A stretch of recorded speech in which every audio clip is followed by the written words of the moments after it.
right, I think we can start now. Hello, everyone, and thank you for joining us for week 9 of the Concentrator Talk, brought to you by the Oxygen Alliance. My name is Mwawi Lungu, and I'm currently joining in from Lilongwe, Malawi. As always, pleased to be hosting the Concentrator Talk today. For those that may not be aware, the Concentrator Talk is a virtual meeting that the Oxygen Alliance hosts every Thursday from 2 to 3 p.m. Central African Time to discuss different aspects of oxygen concentrator assessment, use, and maintenance. And remember that you can always send questions to us by email to info@oxygenalliance.org, and we'll do our best to respond during the next Concentrator Talk session. So joining me on the call today are my colleagues, Amapri Rai and Timothy Mtonga. We also have several technicians joining us on the call to answer all your questions today. So we have Paulina Mohoto joining us from Johannesburg, South Africa. We have Kowinda Singh joining in from India. Teto Sinjani, George Ikwanga, and Sharon Ngozo joining us from Lilongwe, Malawi. So if you have any questions that you would like to ask during the talk, as we are presenting, you can type them into the chat and we'll do our best to respond to them. So just a reminder to everyone that we ask you to keep your videos turned off and your microphones muted unless you are asking a question. So as usual, we'll be having a topic of interest, and today we'll be talking about how to assemble a homemade analyzer, and this will be done by Mteto. So we also have polls at the end of some of the questions, as we normally do, so please attend to them when they pop up. So as we always do, I'll read out the questions and ask one of our technicians to respond. So we'll also paste the questions in the chat in case you didn't hear it fully. Right, so moving on with to the questions. So the first question says, I have been repeatedly working on the same oxygen concentrator from the ward. Upon troubleshooting during both occasions, I always find that the new step-down transformer I previously replaced is burnt. What could be the root cause of such burns and the solution? So I'll ask Kowinda to take this one up. Thanks, Noami. So this part is so important for your machine to work perfectly.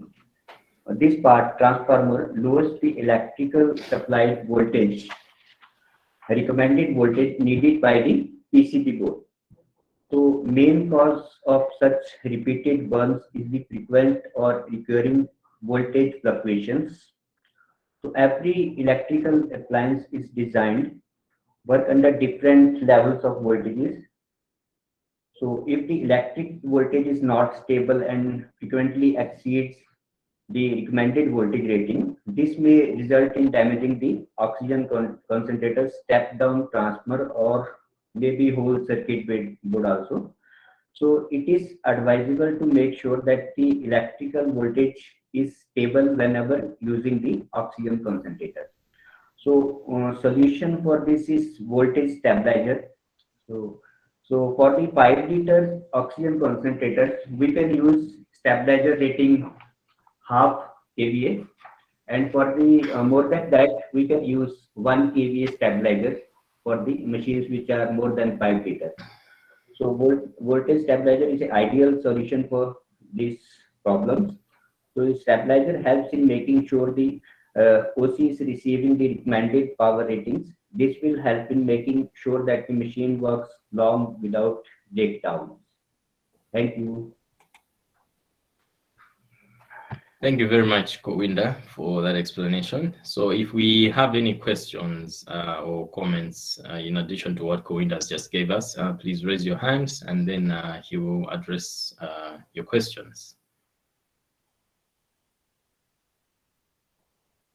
All right, it seems we don't have any questions. So we have a poll on this question. So Amapri, if you would please launch the poll.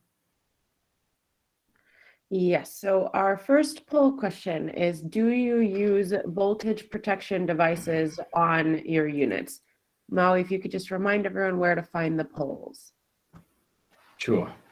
So if you're using your mobile phone, then if you go to the bottom right of your screen, you should be able to see a menu options. If you click on the menus option, a window will open, and then you see an activities button on the window that opens. So when you click on the activities button, you should be able to see the menu option from there. If you are joining in from a computer, then you also go to the bottom right of your screen, and you will see the activities menu button there. So if you click on it, you will see pause as one of the options listed. Thank you. And it looks like we have most of the votes in, and we have a majority votes for no, which I find a little surprising, but we learn something new every day. Exactly. All right, thank you very much. So moving on to our second question of the day. So the question says, I am a biomedical engineer who has been servicing the Velbis 525 concentrators for some time. In most cases, the oxygen purity goes below 80% at 5 liters per minute after replacing zeolite and servicing the compressor. But the purity falls within the normal ranges when you set the flow below 5 liters per minute. Can these oxygen concentrators be recommended to be used on patients after such a service? So I'll ask Sharon to take this one up. Thank you, Maui. Oxygen therapy administration depends on patient's body weight, age, and oxygen demand. And according to the World Health Organization, children below 5 years are prescribed low flow rates, mostly below 2 liters per minute. Comparatively, adults often receive the therapy at above 4 liters per minute. Therefore, it is not recommended to have an oxygen concentrator that produces low oxygen purity at the maximum flow rated, because some patients may be prescribed that maximum flow. So I would recommend putting a needle valve inside the concentrator so that the maximum flow it can produce is 4 liters per minute. In addition, you can put a sticker on the flow meter labeled "Do not use at above 4 liters per minute." And the concentrator should be allocated to the pediatric ward where they administer flow rates below 4 liters per minute. And make sure you make it known to the ward attendants and the nurses not to exceed the flow rated on the sticker. Thank you. Thank you very much, Sharon. So if we have any questions or comments from the other technicians, please, you can raise your hand and then add on to what Sharon has just presented to us.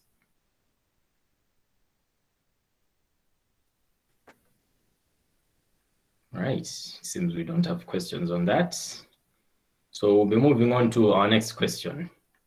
So our next question says, I am a biomedical engineer at a district hospital. We often have oxygen flow splitters from pediatric ward brought to our workshop because flow meters are filled with water and can't be adjusted properly. The water is coming from a humidifier bottle connected to an oxygen concentrator. Is there a way to avoid accumulation in the flow meters? So George, if you would please take this one up.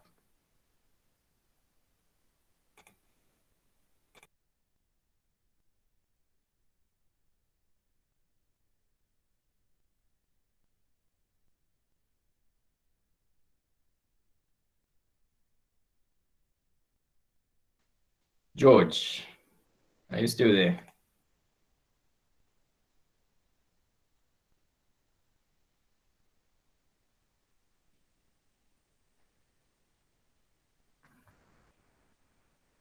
Okay, I think we are having issues with George, so we'll skip that question and then hopefully we'll be able to get him back. So we'll move on to our next question. So the next question says, I was called by a matron from the pediatric ward complaining that when she turned on an oxygen concentrator, it was running, but after 10 minutes, it stopped and the HT LED was activated together with an audible alarm. When I visited the ward a few minutes later, I found the HT LED light and the alarm still on.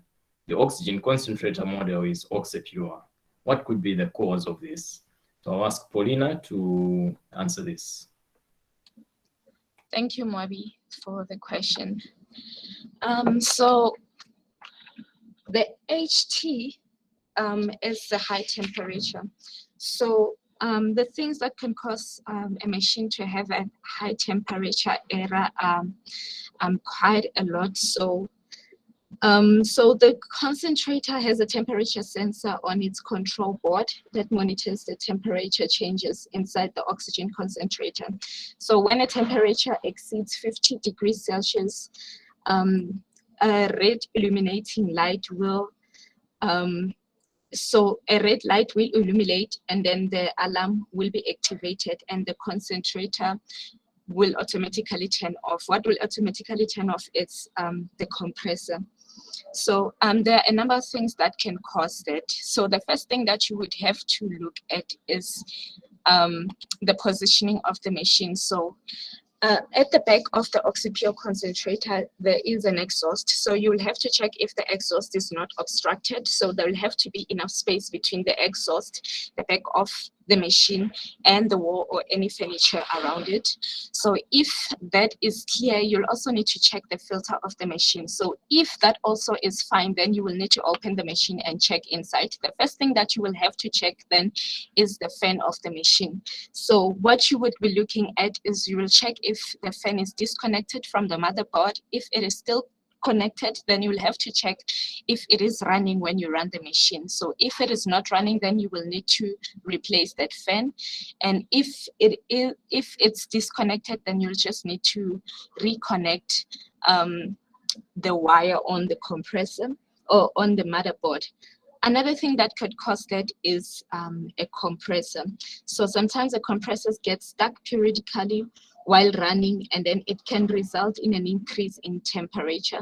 So you'll just have to check if the compressor is running smoothly. If it is jamming, then you will need to then that will be the cause of the overheating. Then you'll need to replace the compressor. Another thing, it can be the motherboard. So if the temperature sensor on the circuit board is faulty, then your machine will overheat, then you will need to do that. So the first thing that you will need to do is just need to follow the steps, check the positioning of the machine, check the filters, check the fan of the machine. If those are fine, then you'll need to move on to the compressor, then from the compressor then to the motherboard. Thank you, Mobi. Thank you very much, Paulina, for that explanation. So if we have any questions or comments on the explanation that she just gave, please raise your hand and then she will attend to your question.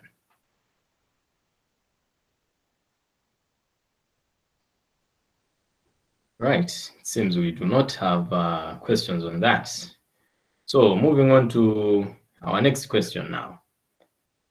So our next question says, I am working on an Invacare Perfecto 2. The concentrator has a problem of low oxygen purity. I have refilled the beds and checked for leaks. I have also tested the compressor and it seems to be in a good working condition. However, the purity hasn't improved.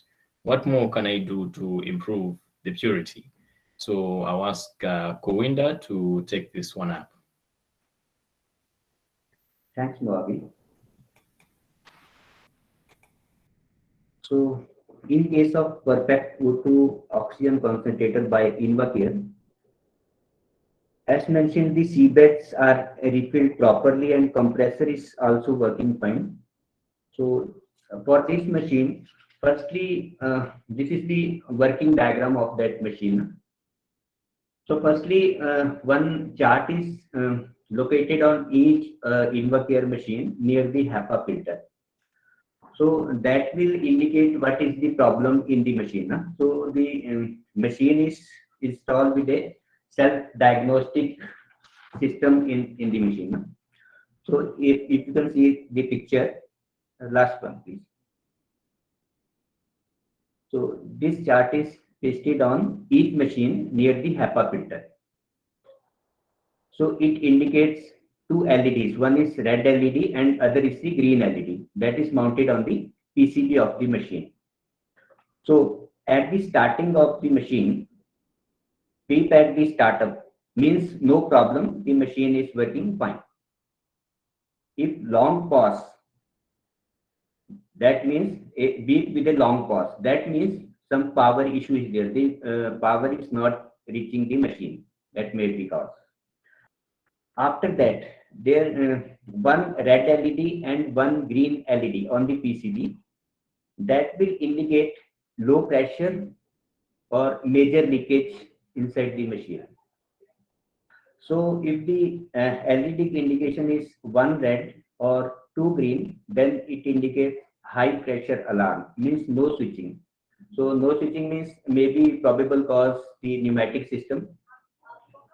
So after that, one red, three LED, three green, one red, three green.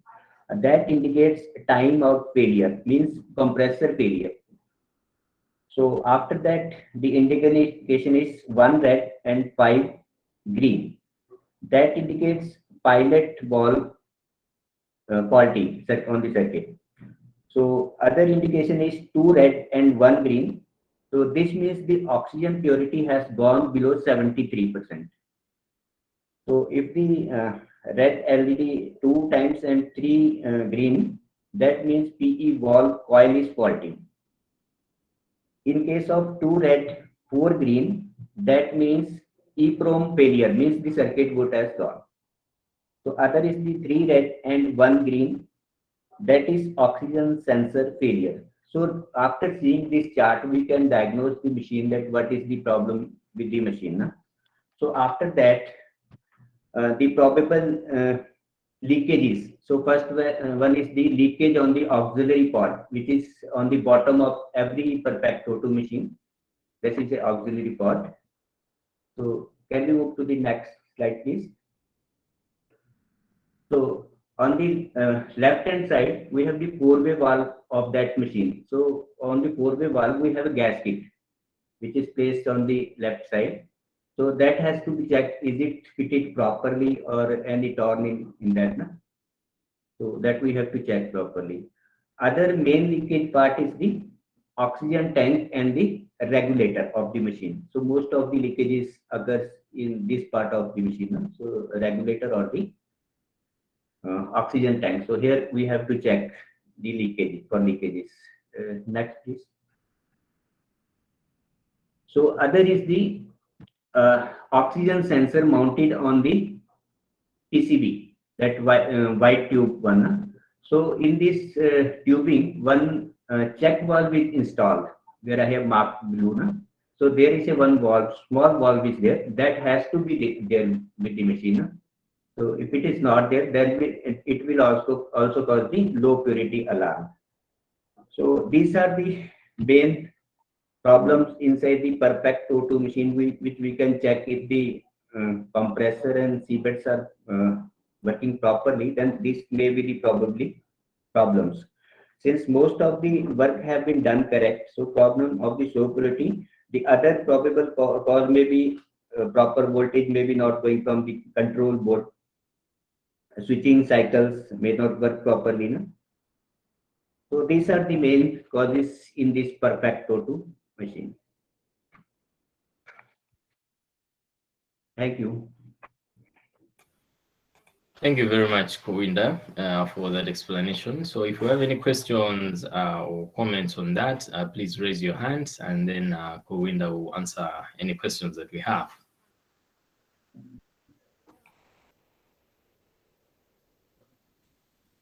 Right, it seems we do not have any questions there. George, are you back?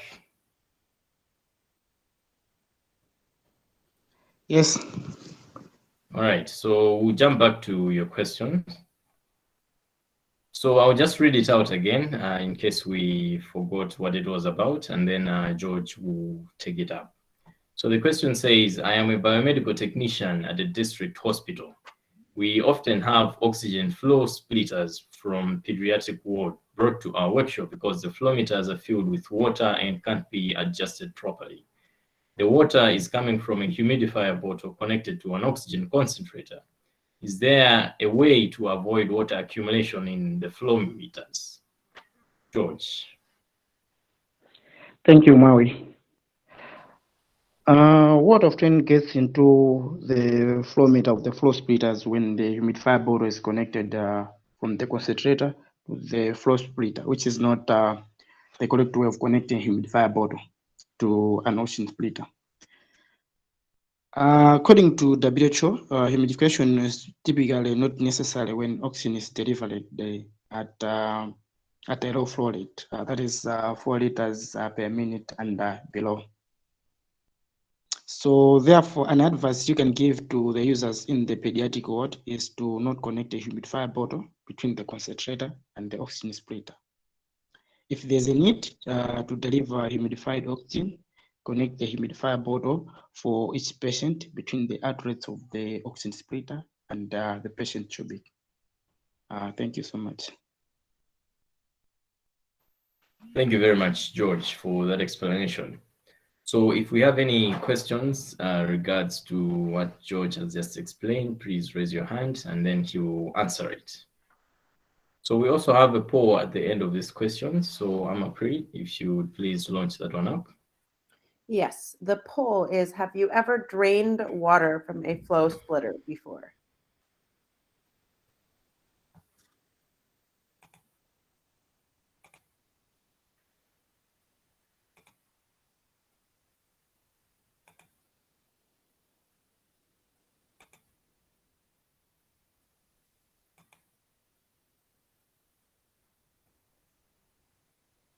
Okay, it seems like, again, most people have not done this before. All right. All right, thank you very much.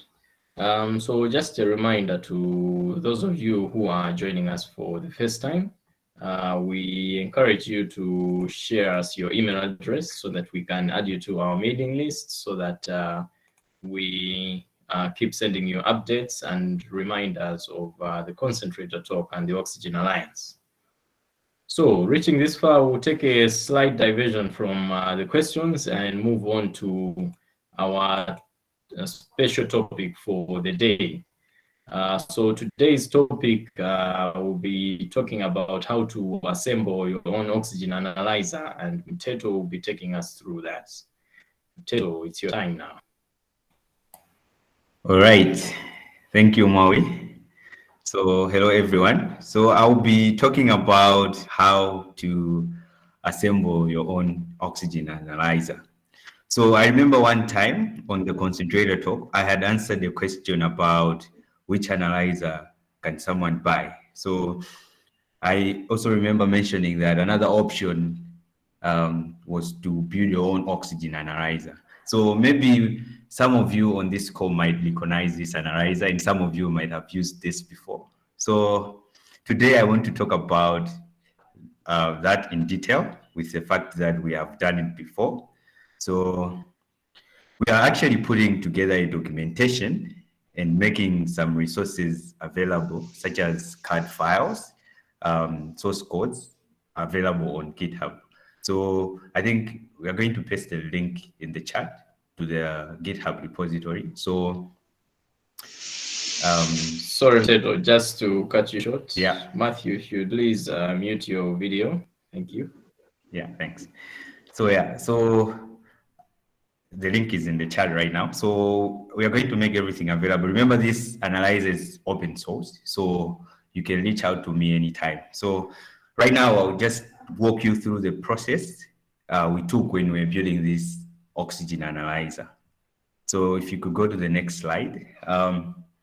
So this oxygen analyzer, we call it the handheld oxygen analyzer because you carry it in your hand and then you can measure oxygen purity. So the type of sensor that is used in this oxygen analyzer is the ultrasonic sensor.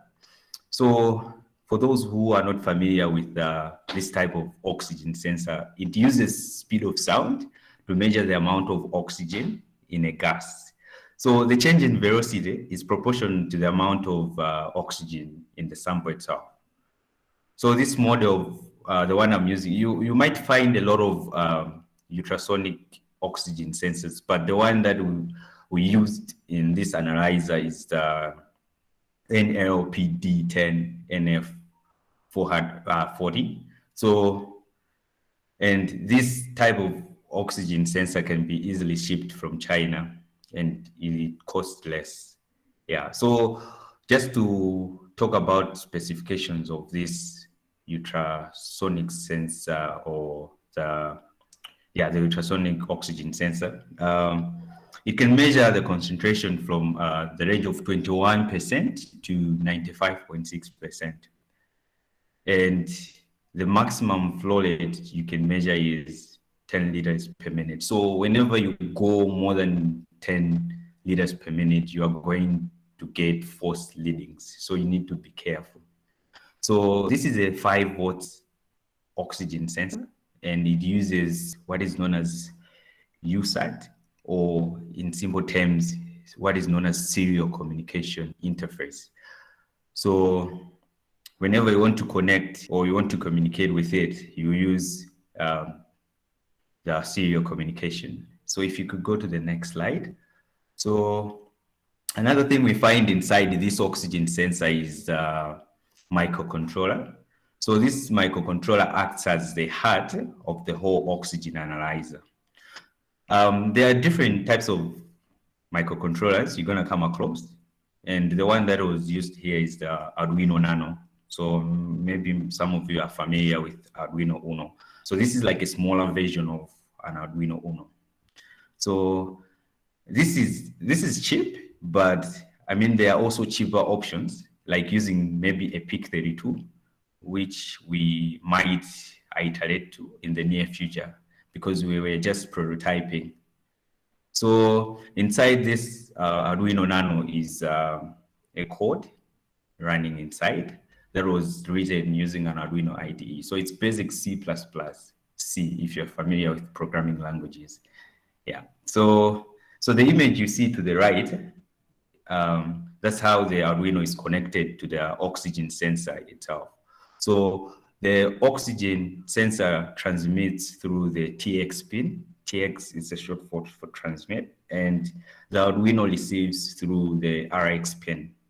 Remember, it's serial communication.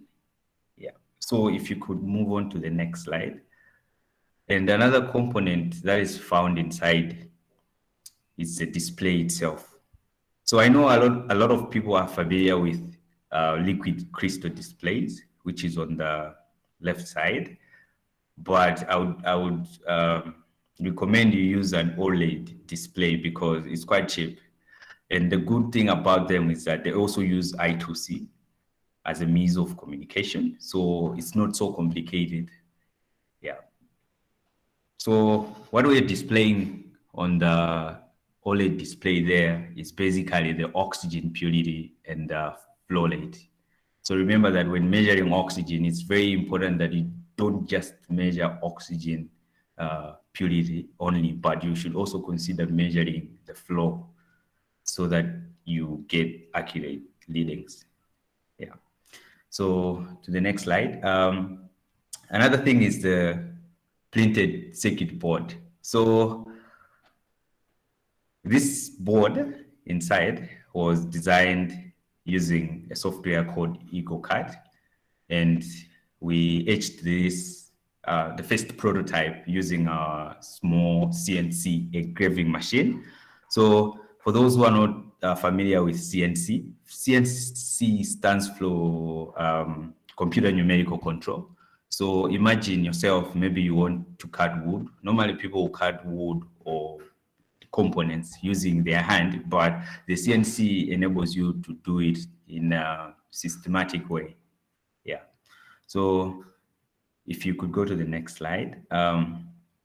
So after the prototype of the board was tested, and then what we did was we ordered the final PCB from China on a website known as GLC PCB, and then it was shipped. It was shipped within 10 days to Malawi. So this is their website. So you just go there and then you upload your design. It's normally a compressed file. So you upload it there and shows you the prices, and you choose the quantity as well. Yeah. So it's easier this way if you're making a lot of them. And maybe just to to share the information for those people who are not familiar. When we made these analyzers, we actually shared to some of the district's hospitals in Malawi. So with this process of just ordering the boards, it was much easier because etching takes a lot of time. So we opted for this. If you could move to the next slide. So after we ordered the board arrived in Malawi, and we soldered all the components on the board. So as you can see there's like an Arduino. The white thing is the power button. The black thing you're seeing there is the oxygen sensor. So soldering these components takes very less time. I think it takes 10 minutes. If you are very fast, you could solder this in 5 minutes because there are just few places to solder. Yeah. So if you could move to the next slide. So the other thing is the enclosure itself. So despite having like all the electronics, we needed to hide the electronics so that they are not exposed. So what we did was we made the enclosure using 10 mm thick PVC. So the enclosure was designed using Fusion 360, and the designs were cut using our own milling CNC machine. Yeah, so if Matthews, yeah, thank you. So remember, CNC is computer numerical control. So the other one was for etching the circuit board, but this one is for cutting plastic or cutting plywood. So normally you have what is known as a router that is rotating at high speed, and then you can literally cut the material the way you want. Yeah. So if you could move on to the next slide.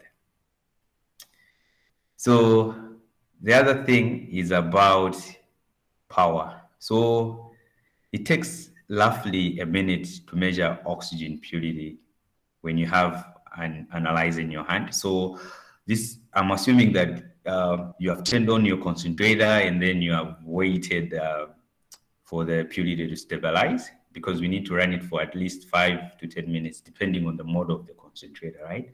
So for you to measure the oxygen purity, it takes you less time. You just have to connect the tubing to the outlet of the patient, and then you can measure the oxygen purity. So with this being said, this played a big role in designing a battery saving analyzer. So you have to press and hold the power button to turn it on. And then when you release the button, the oxygen analyzer turns off. So another thing what we did on the design of the oxygen analyzer is that we recessed the button to prevent unintentional turn on, especially when it's pressed upside down. I will tell you from experience that when you're trying to fix oxygen concentrators and you want to test if it's fixed, normally you just throw the analyzer away. You don't care the orientation and all. And other designs, you find that the oxygen analyzer stays on until you press the power button again to go off. And that literally kills the battery. So for this one, we created a pocket so that even if you turn it upside down, the button is never tampered. Yeah. So talking of cost of the analyzer, as you can see on the right in the table there. So the analyzer, putting it together, it costs around $40 in parts. Yeah. So if you want to buy an analyzer straight from the shelf, it's going to cost around $200 or even more, depending on the type of the analyzer. Yeah. So, and one huge advantage of being able to make your own oxygen analyzer is that you can easily troubleshoot and even fix broken components. So there are times whereby you can buy an oxygen analyzer and then you literally know that the oxygen sensor inside is the one that is damaged, but maybe the manufacturer didn't provide the part number that would enable you to trace it on internet and purchase online. So having an advantage of using the stuff that you are able to purchase yourself, you can easily replace if they get damaged. Yeah, so basically that's it about this oxygen analyzer. Thank you so much, Maui, for the opportunity. Thank you very much, Mteto, for that explanation. If we have any questions regards to the presentation, please raise your hands and then Mteto will answer all your questions.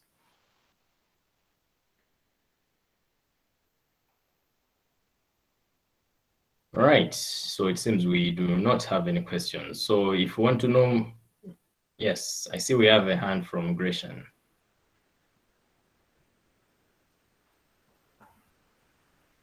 Go ahead, Gresham.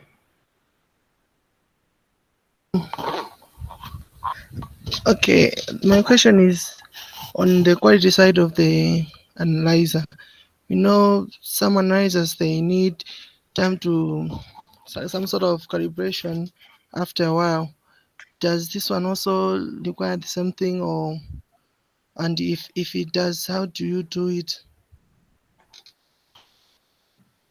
All right. So from my experience is that most of the oxygen analyzers that require calibrations are the ones that use the electrochemical sensor itself.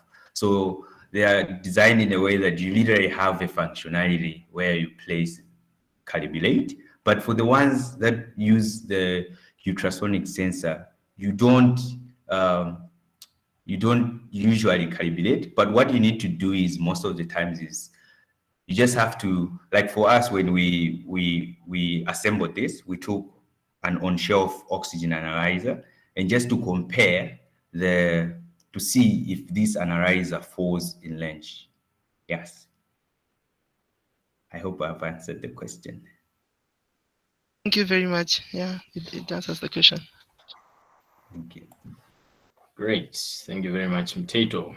All right, so moving on with our questions now. So this next question came in from HealthPort. So I hope you are here and hopefully we'll give you the answer that you need and point you in the right direction. So the next question says, cause an oxygen concentrator to stop working after a few seconds. So the compressor stops while the cooling fan still runs and the red alarm lights up.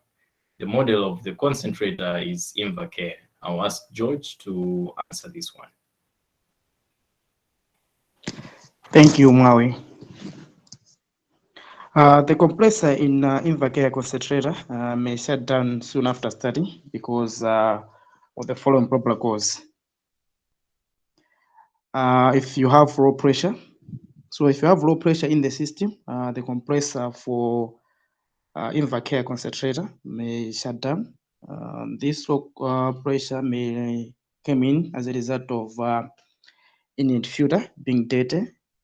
It may also come in because you have leaks in the system. So what you need to do is for the filter, you need to check if it's clean. If it's not, you need to clean or replace with another filter.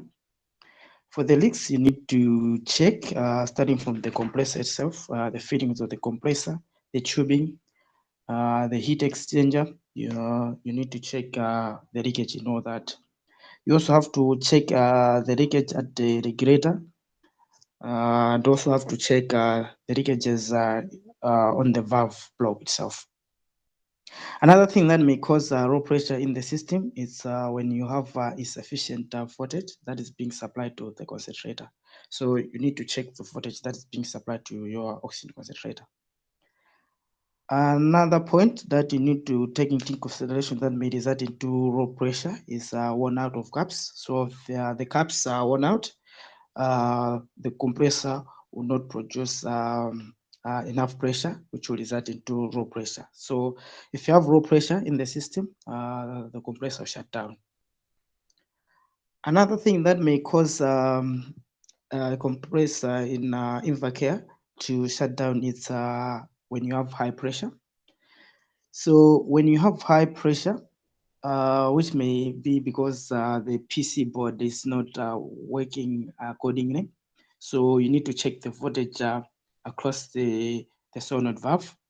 So make sure that you're not getting 0 volts. You need to get some voltage at rated voltage of that solenoid valve. Another thing that may cause high pressure in the system is when the voltage is not stable. So you need also to check that. Another point that may cause high pressure in the system is when the sieve are contaminated. So you may also need to check your sieve if they are not contaminated.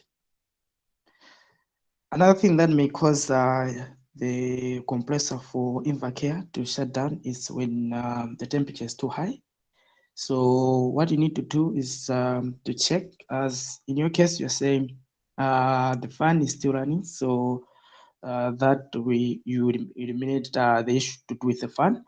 But you can check if the cabinet filter is clean. If it's dirty, you need to clean that because it may increase the temperature inside the concentrator.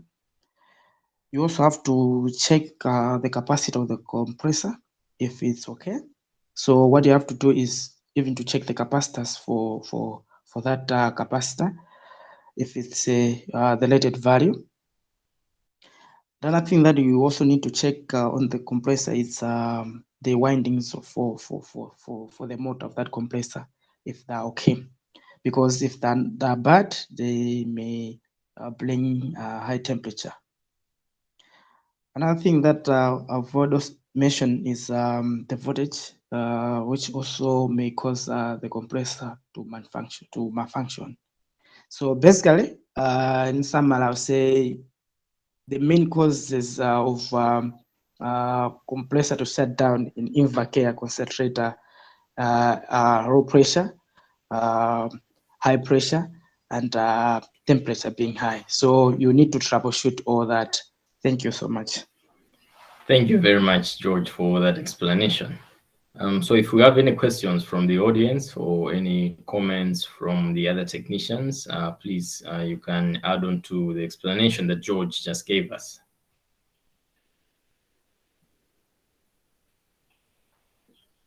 All right, so if we do not have any questions, we'll move on to our next question. So the next question says, I am working on an AirSep intensity 10. I have replaced the sieve beds and serviced the compressor. I have performed leak tests and fixed all the existing leaks. Regardless of doing all this, I can only achieve 86% of oxygen purity. I am not satisfied with this purity. Is there anything else I can do to improve the purity above this value? So I'll ask Sharon to answer this question.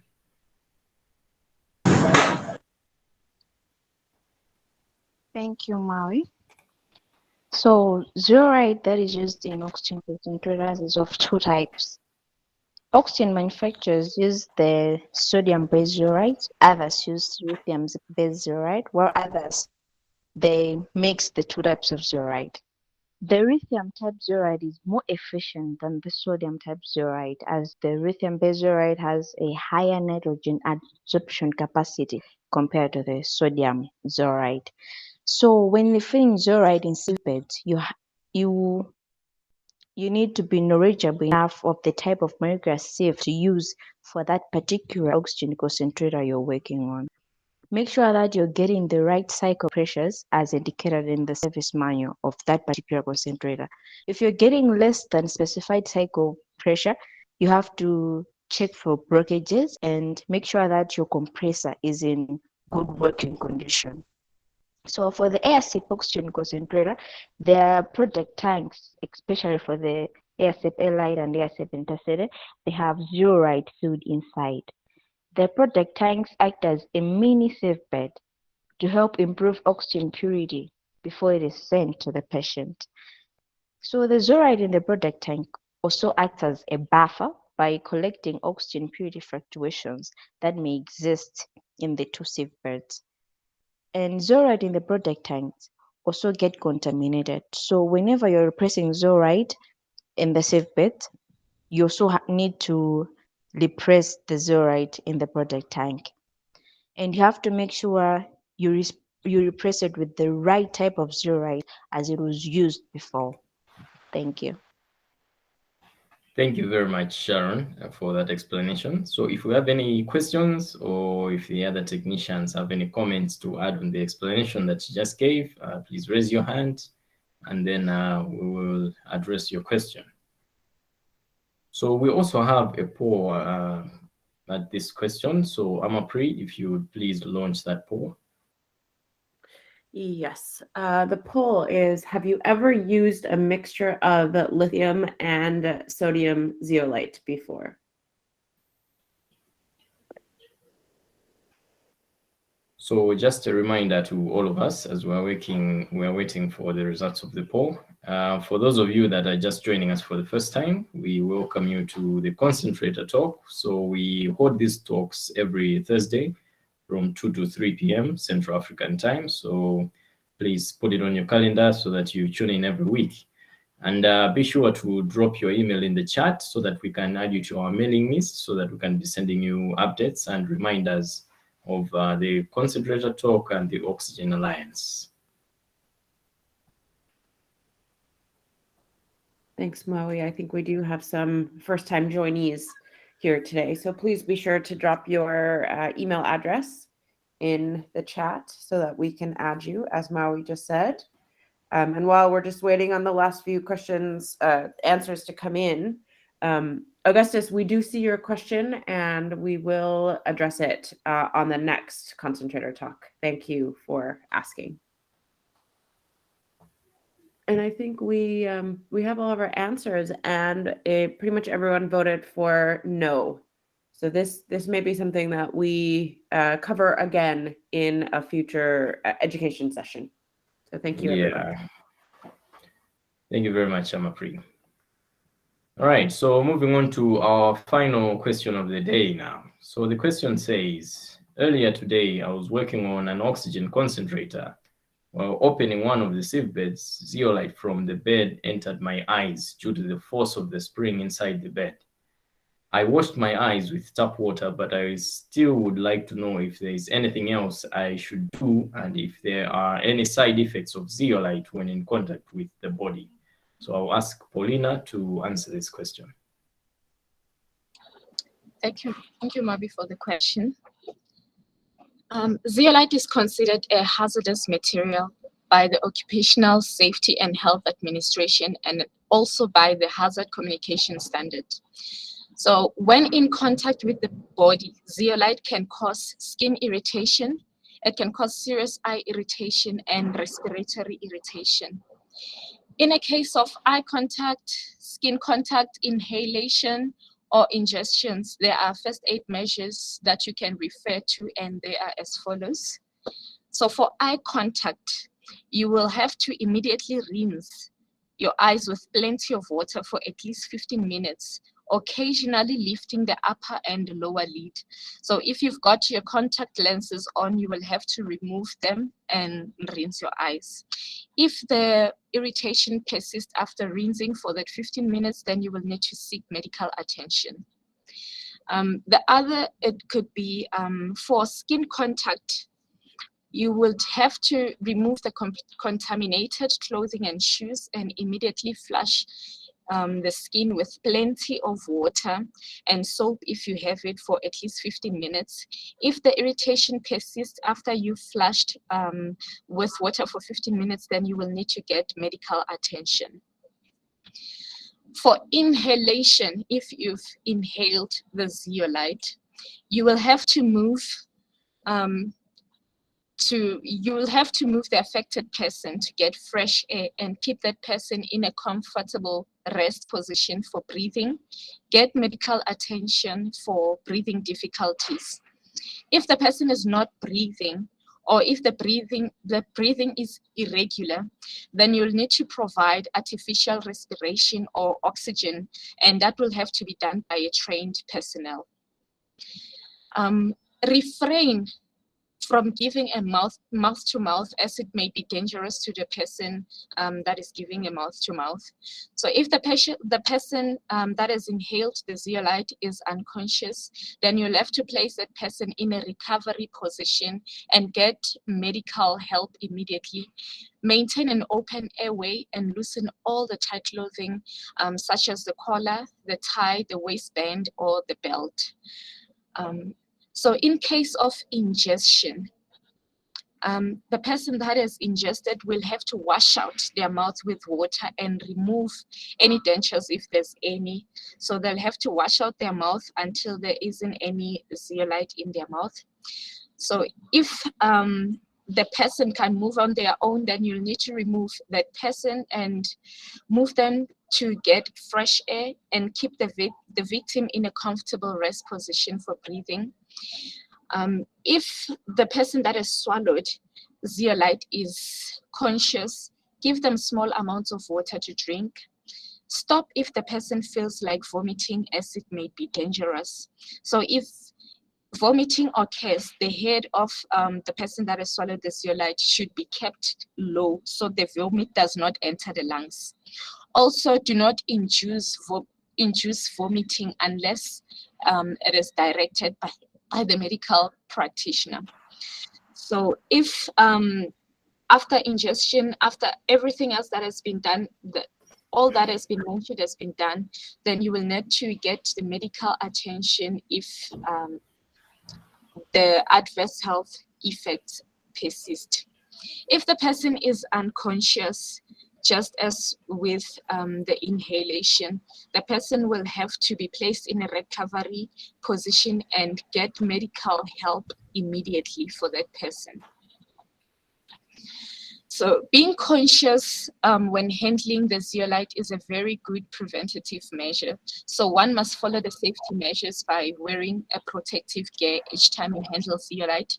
And the protective gear are the masks, the gloves, eye or face protection. Avoid breathing zeolite, dust, and mist, and always wash your hands after handling zeolite. Another thing that you need to do is, if it is possible, try to refill in an area that is not far from the tap and that is not far from the exit point where you can get the fresh air. Also, try not to refill when there is nobody around, especially if you are going to do a refill on a lot of machines. Just try not to refill when you're alone in case you need assistance due to inhaling the zeolite or swallowing the zeolite. Thank you, Mwadi. Thank you very much, Paulina, for that detailed explanation. So I hope we have answered your question. And if we have any further follow-up questions on the explanation that she just gave, please raise your hands and then we will address them.